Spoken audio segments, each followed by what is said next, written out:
Hi, my friends. Today I want to present you a new story. Enjoy watching it. The fluorescent lights hummed overhead as I stepped into the branch of Dumford First National Bank, the worn soles of my shoes tapping across the polished tile. I clutched my purse close, fingers curled around the withdrawal slip. $97. That was all. Enough to help Mrs. Holland buy a few days' groceries. She'd lost her pension check to a scam call last week. She hadn't asked me for help, but I knew. I joined the short line, eyes low, hoping the familiar voice behind the glass wouldn't recognize me. But fate, no, cruelty, has sharp timing. Well, Rebecca's voice sliced through the air like the hiss of a blade. Alana? I glanced up. There she was, my sister, pristine in a tailored cream blazer, her gold nameplate glinting beneath the words branch manager. Her smile was syrupy and sour. What brings you in? She called out, too loudly. People turned. I stepped to the counter, throat dry. I'd like to withdraw $97. Rebecca blinked, then leaned in, her voice mocking and theatrical. We don't serve beggars here. A murmur rippled through the lobby. I felt the heat rise to my face, but I stood still. I'm not here for charity, I said quietly. She smirked. No, of course not. You've just got a flair for dramatics and small balances. Laughter from a nearby teller. My lips pressed tight. I refused to give her my anger. Not here. Not now. I turned and walked out, the words "we don't serve beggars here" echoing behind me like a gunshot I couldn't unhear.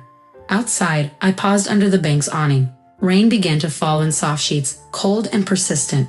I stared at the reflection in the glass door. My plain clothes, the tired eyes, the silence.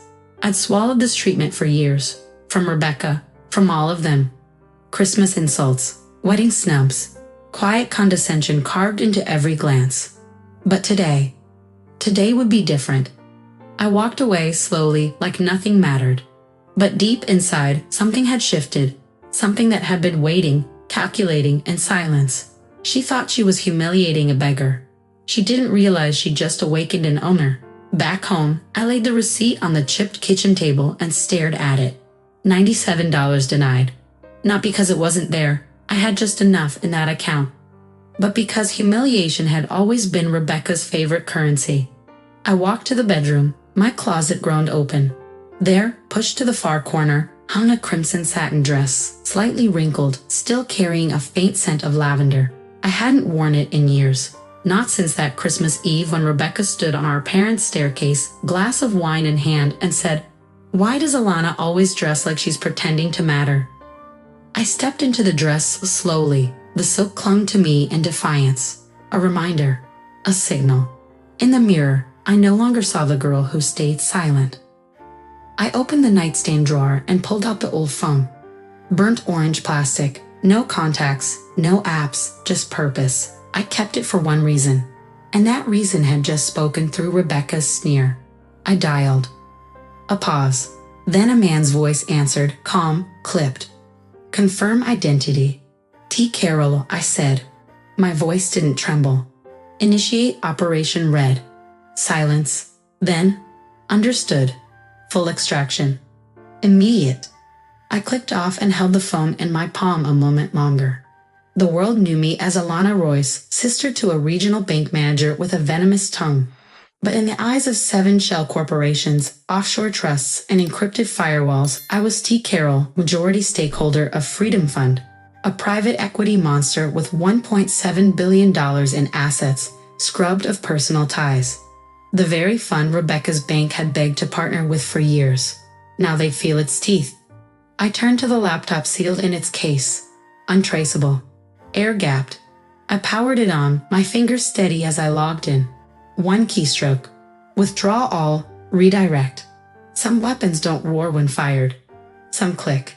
And when they do, empires shift. I walked back into the bank just before noon. The same polished floor, the same cold lighting. But everything felt different. The air was tighter, like it knew what was coming. I wore the same red dress. The same one Rebecca once mocked me for. This time, I wore it like armor. The receptionist glanced up, her practiced smile freezing mid-air.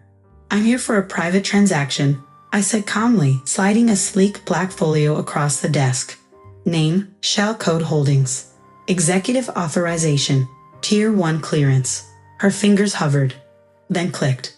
1 second. 2, her posture straightened like she touched a live wire. Her voice dropped. 1 moment, please. She stood, hurried to the back. A ripple of movement behind the counters. Then Rebecca appeared. Oh, she said, voice tight. Back again. Forget your donation cup. I didn't speak. I simply looked her in the eye. Steady, silent, and gestured to the receptionist, who had returned, now pale and rigid. She's listed as internal contact, the girl whispered to a nearby man in a navy suit. Rebecca frowned. What are you talking about? The man stepped forward. Ma'am, your employee tag is linked to the Freedom Fund transaction.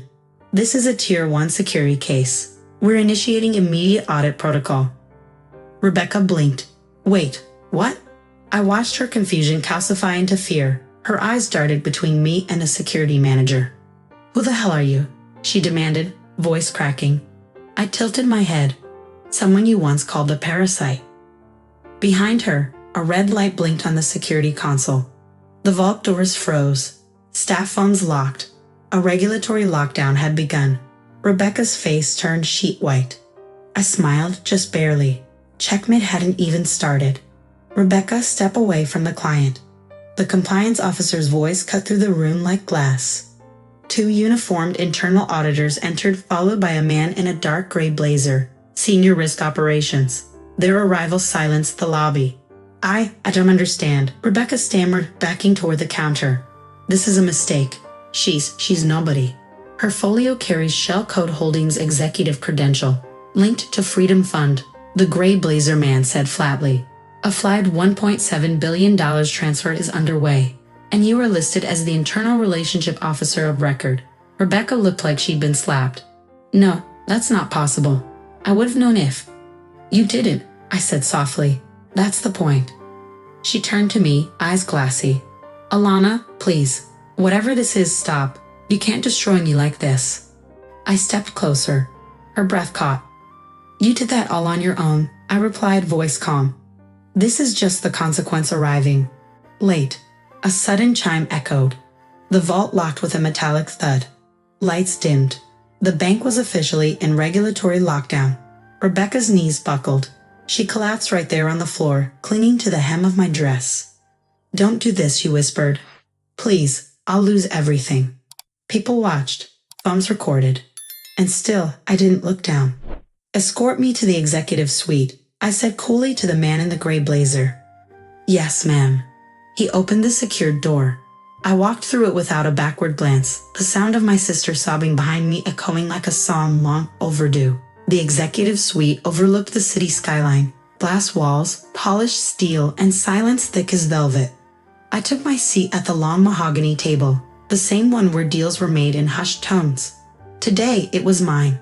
The man in the gray blazer returned, slightly breathless. The audit team has seized Rebecca's access. She's been suspended pending investigation. Legal wants to speak with you directly. I nodded. They can send it through counsel. My team prefers not to leave fingerprints. He blinked. You built Freedom Fund? No, I said, sipping the glass of chilled water. I am Freedom Fund. His breath caught. I didn't elaborate. The screens lit up. Numbers shifted, transferring the final trenches, $1.7 billion, out of the institution. Silent alarms pinged. Systems froze. The bank, once Rebecca's empire, was bleeding out under its own arrogance.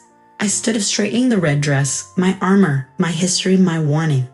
Let them know, I said, facing the window. The fund has withdrawn permanently, and that I never forget who laughed when I had nothing.